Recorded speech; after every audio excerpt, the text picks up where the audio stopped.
Welcome to the creative community. I'm your host, David Starkey, and my guest this time is artist Nadya Brown. Nadya, welcome. Thank you. Wow, this is the first show that we're doing since the pandemic, so it's been 2.5 years since I was lucky enough to have someone in the studio to talk about art. I'm glad that you are the first person.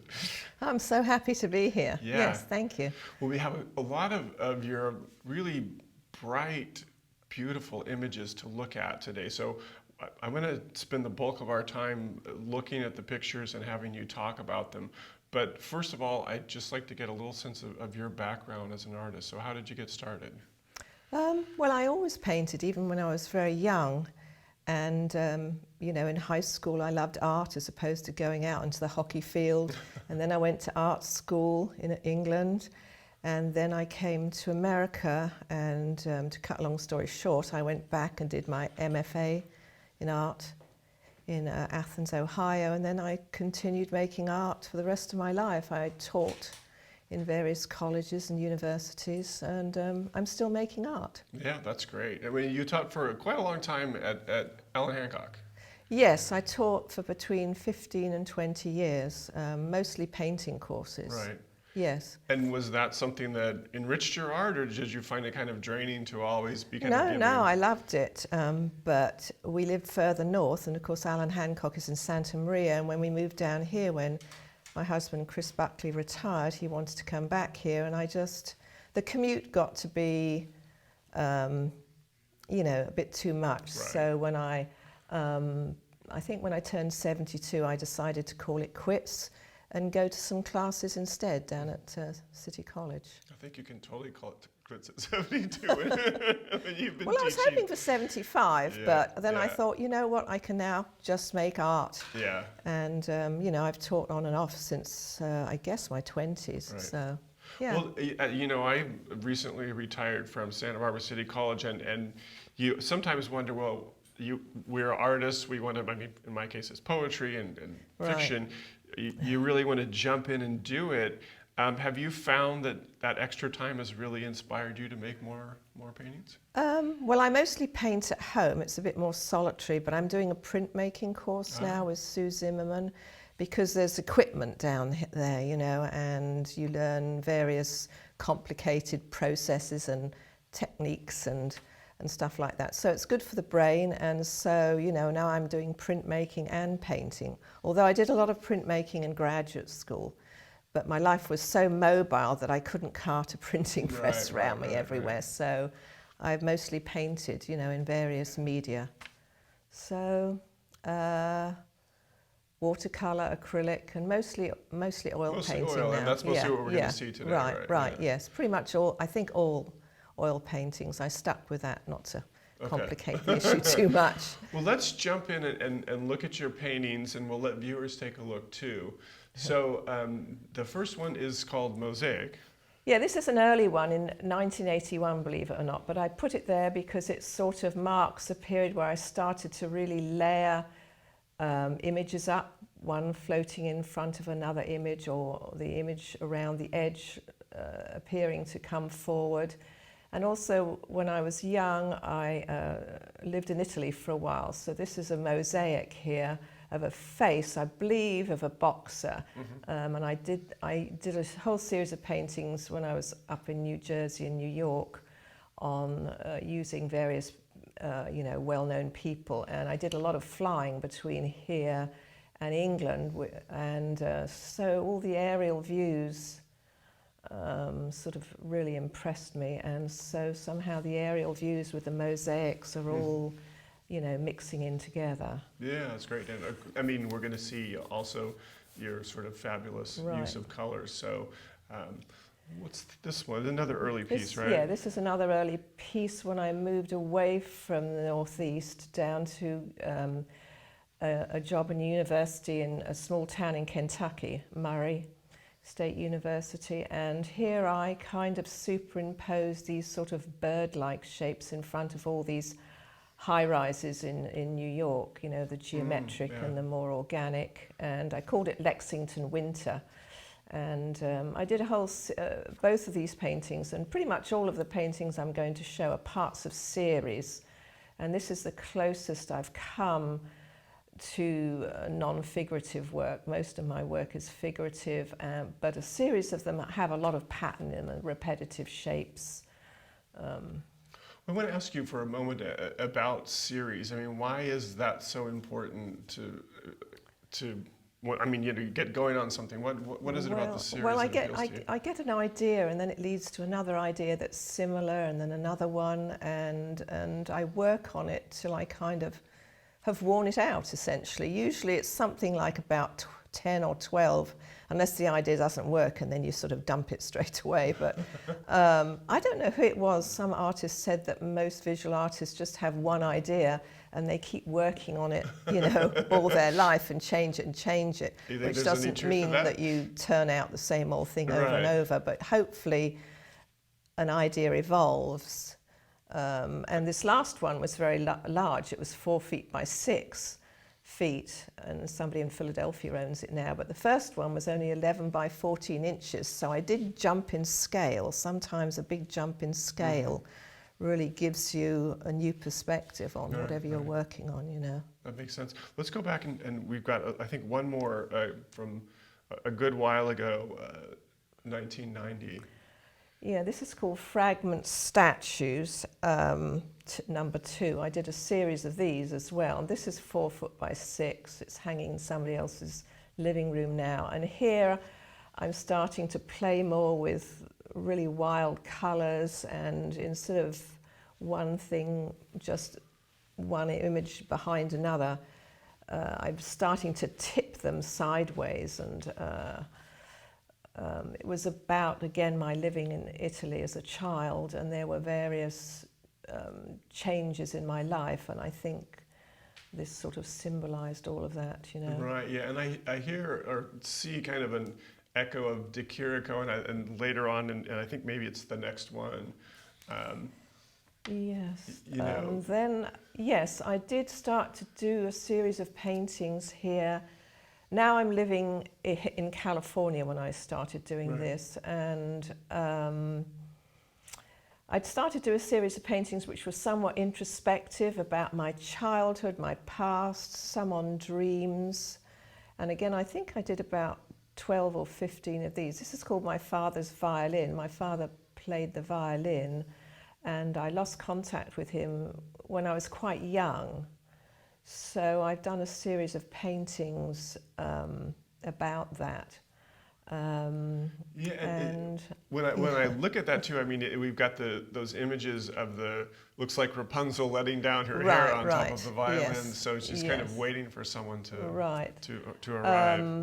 I think, you know, there's also some imagery there now, not of Italy, that this is more about, you know, some English sort of imagery like castles and things like that. You know, there's sort of certain icons that reoccur when you think about, you know, childhood images and fairy stories and stuff like that, yes.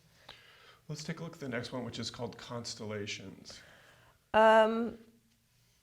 Yes, this is almost like a diptych, but again, I kind of tipped the 2 images, and they were after a lot of walks I did. When I came out here from living in cities and so forth, the countryside, of course, is amazing out here, all the mountains and the beaches and the cliffs. And I joined the Sierra Club, and a friend of mine and I did a lot of walks with the Sierra Club. On the one on the left was, I call this Constellations. The one on the left was looking in rock pools. You know, we did walks on the beach. Right. And then on the one at the right, we did a night walk up anybody who knows it, the upper loop above the Mission in Lompoc. And it was quite interesting walking at night. And instead of, you know, some of the usual images you see of the constellations. We happened to see a large green toad, I think it was a toad, on the path. So I made the toad into a constellation. Yeah, I was thinking, I'd never heard of the toad constellation, but there it is. So he's kind of looming up over the horizon, and I kind of enjoyed that. Now, here's another one with the natural world reference, and Right. I noticed that the like a snail shell or It's called The Song of the Salamander. Yeah. It's sort of a little mythical story. Again, there's the castle in it, which sort of seemed to symbolize various things, you know, about my childhood and dreams and my father. And then, of course, several of them had the ocean in them.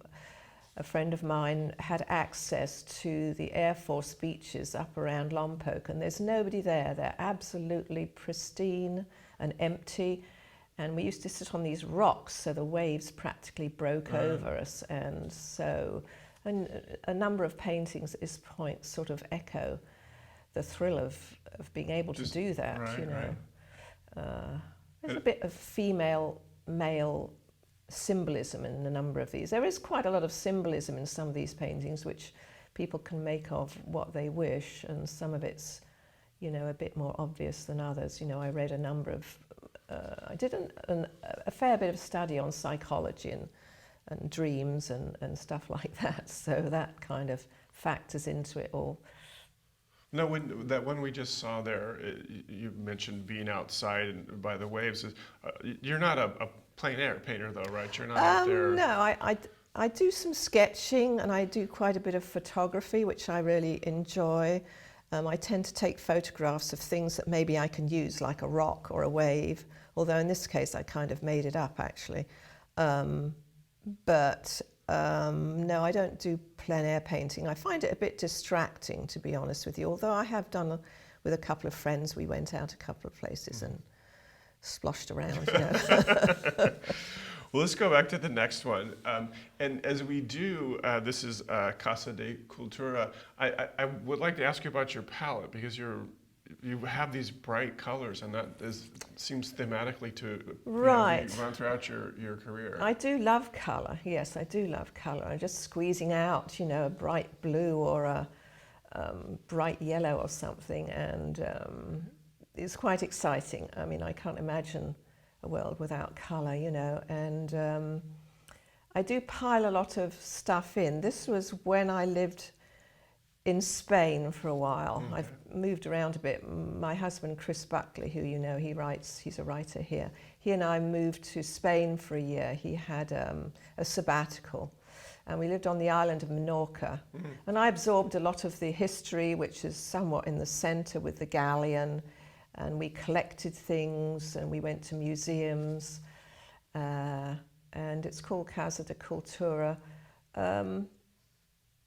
It occurred to me afterwards, there's so many things inside glass cases and on shelves that it's sort of not just about life, but it's also about death, perhaps, too, or something like that. Although the one that that's way over on the right, I think it's a goose. It seems to have escaped. It's sitting on top of one of the cases. So there's a little humour there. Yeah. It's also about exploration, and there's a magnifying glass with a feather. Yeah. You know, so. Well, and it's a kind of triptych, and I love the way the colors are echoed, especially the blues from frame to frame to frame. And then I did a series of quite large paintings based on the senses. These are about 4 foot by 5 foot. This is called Look at Me. And I don't know whether it was moving to California or so forth, but you know, I read a few books on Buddhism and various spiritual movements here. It's very different to living back in New York or New Jersey. Mm-hmm. And and the middle part is sort of some cross sections of the eye, a blue eye and a brown eye, and. Well, when I'm looking at something like this, really in all your paintings, I'm curious about your composition process. So you know, something like that we just saw, we can see behind us here. are there a bunch of drafts? I mean, how does it come No, into I being? usually I find I don't do a lot of drafts or drawing. I've got a little sketchbook and I just get a pen and I do a few doodles, because I find if I do a drawing of the whole thing, I've got, sort of a bit tired of it. I just try to work these canvases, and some of them are still there. They were unstretched and they were just hanging on the wall, and I painted them on the wall, and when I got towards the top I stood on a stool, and I just drew them as I went along. I was hopeless at math in high school, but I loved geometry. I love getting the perfect triangle with a sharp pencil and getting it just right. I like that, and I think this whole, a lot of that geometry, they are quite geometric, some of them, and I just like fitting all the shapes together. Not exactly like a jigsaw, but I enjoy that, and changing scale. Yeah, no, that makes sense. That helps me understand quite a bit. Let's take a look at the next one.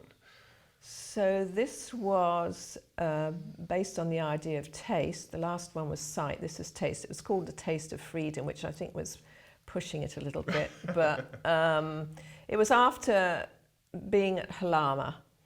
And I camped down at Halama. And it was, I think it's called Evenings at Halama. A Taste of Freedom, and it was about nighttime there, and the stars and the reflections on the ocean, and finding things like starfish. And again, I put it in these somewhat geometric shapes that everybody can recognize, like a star and a circle and a triangle. Yeah, that's definitely the focus. That's the first thing you notice. And then this was about smell. This is called Indra, Incense and the Rain. And this was done after I'd taken several trips out east. Our friend David Oliveira, as you know, lives in Cambodia. And I visited him I got together with him and visited him several times. And this was after being out there, and the rain and the different vegetation, and of course going to Angkor Wat, which is an unbelievably amazing place. And some of the imagery, of course, isn't always Buddhist, even though it's a Buddhist country. Some of it, the earlier imagery, is from Hinduism, so it's quite complex. And the sort of curvy shape at the top that sort of goes like that is like almost looking up the end of your nose. I sort of worked that shape of my nose in with the curves of some of the buildings at Angkor Wat. So, and the incense, of course, you do, as soon as you arrive somewhere like Cambodia or Thailand, you smell incense and smell smoke. It's quite different. It's quite interesting.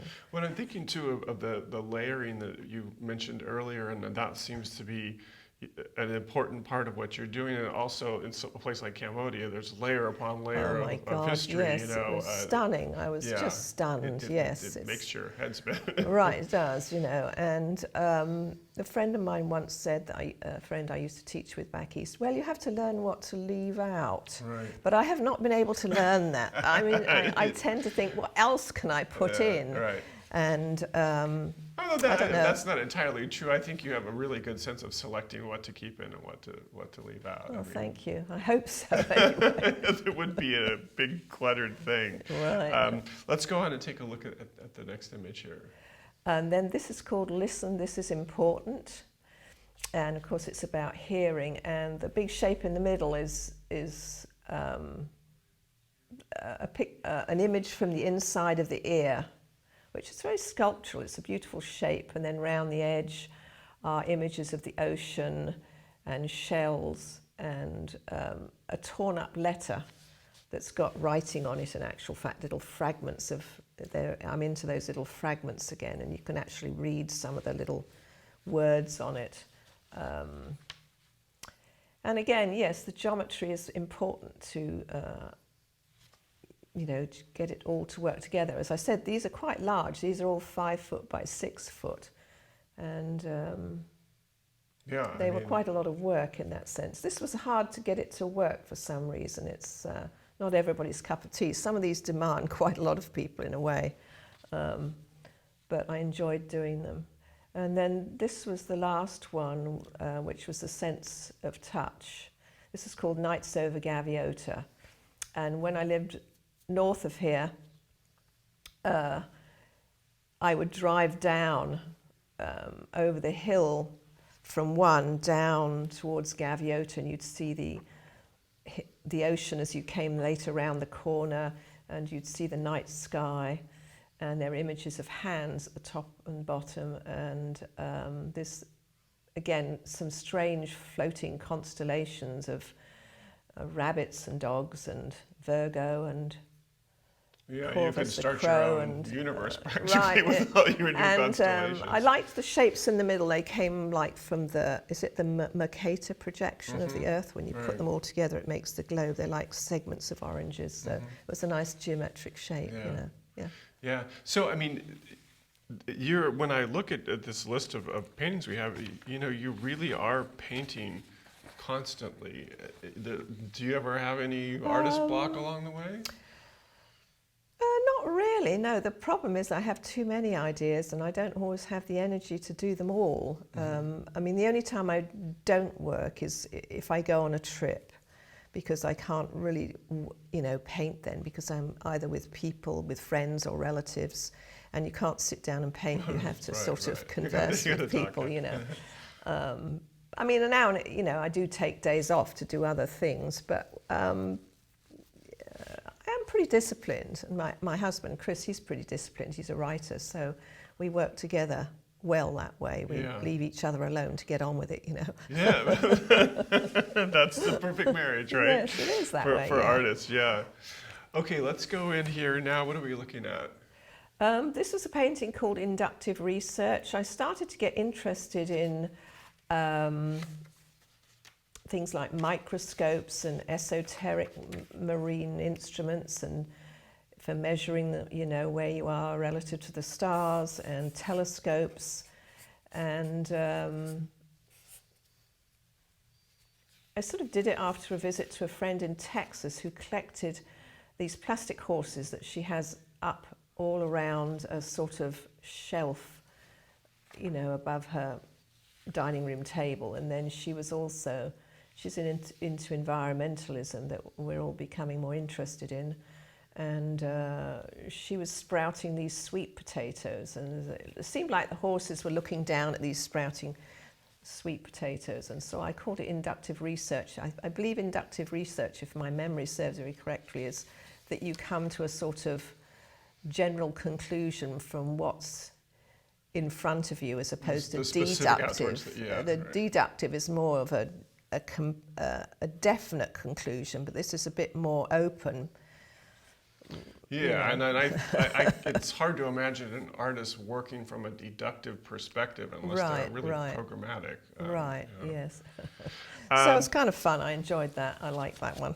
We got about 7 minutes left. I want to make sure that we get to look as many of these paintings as we can. So what's this one? This one I did after a visit to Prague. It's called Kafka and the Snow Globe. And it's a little surreal. I mean, I have been influenced by surrealism somewhat. Yeah. So I liked the orrery, which is a model of all the, you know, the way the planets go around. Yeah, planets going around the sun. And then Kafka is in the snow globe. And it's been much, you know, in Prague, Kafka has been much commercialized, but I just liked the somewhat surreal idea of him being in a snow globe and it's snowing. Yeah. And this is another one after visiting Prague called Moonlit Study. And this is about writing and about all the wonderful architecture. If anybody's interested in just the most amazing selection of architecture, Prague is the place to go. It is beautiful. And, you know, the timer. And then this is called The Captain's Cabin. This was after a visit camping on Santa Cruz Island, and sort of marine instruments and telescopes, and the passenger pigeon that's extinct, and lemons, various things that symbolize travel, books, the nest.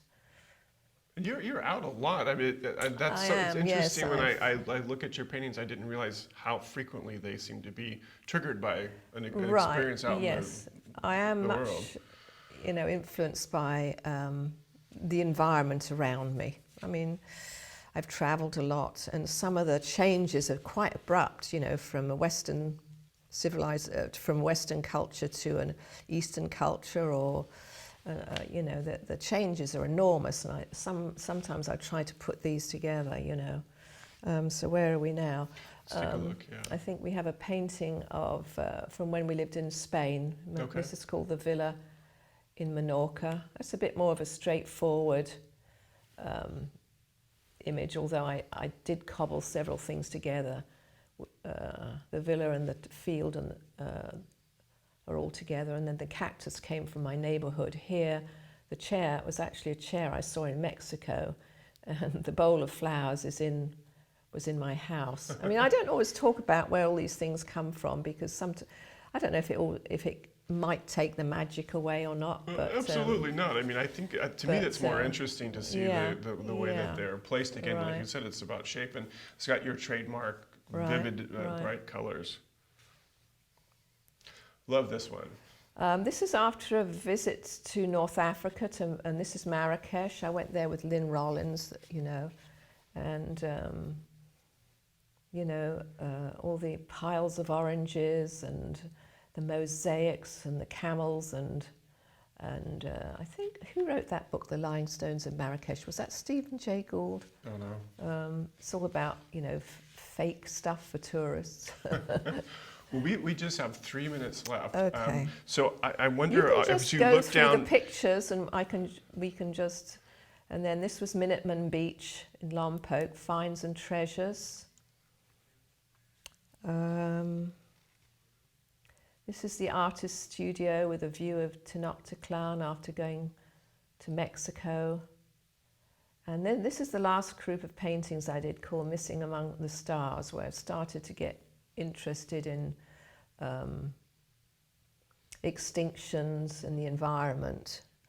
And this is called Parch. This is obviously about drought, Love this one, yeah. with my teapot that looks as though it has rain shapes on it. Missing, this is a Whistle in the Jungle. Little It's a bird little whistle blue down there at the plastic. bottom, yeah. It's about plastic. There's some little subtle or hidden messages in there There's about a lot of various humor things. in a Nadya Brown painting, Yeah. I think. And then this is Crossing at Night. It's sort of a little message about immigration, maybe. But they're very subtle messages, really. And then this is one of the last paintings. This is called Snack Bar Grackles. This is from after being down by Shoreline Park, seeing the grackles eat all the junk food that people leave, little humour in that.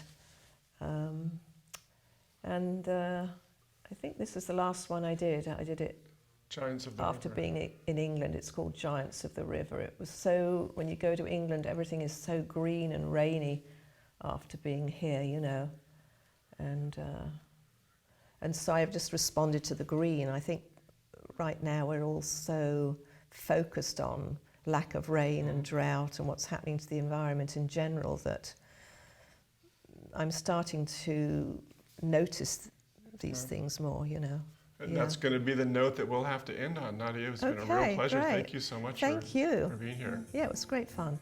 Yeah. The Creative Community is produced by CAPS TV and TVSB, thanks to a very generous grant from the Diana and Simon Robb Foundation. I'm your host, David Starkey, and we'll see you next time.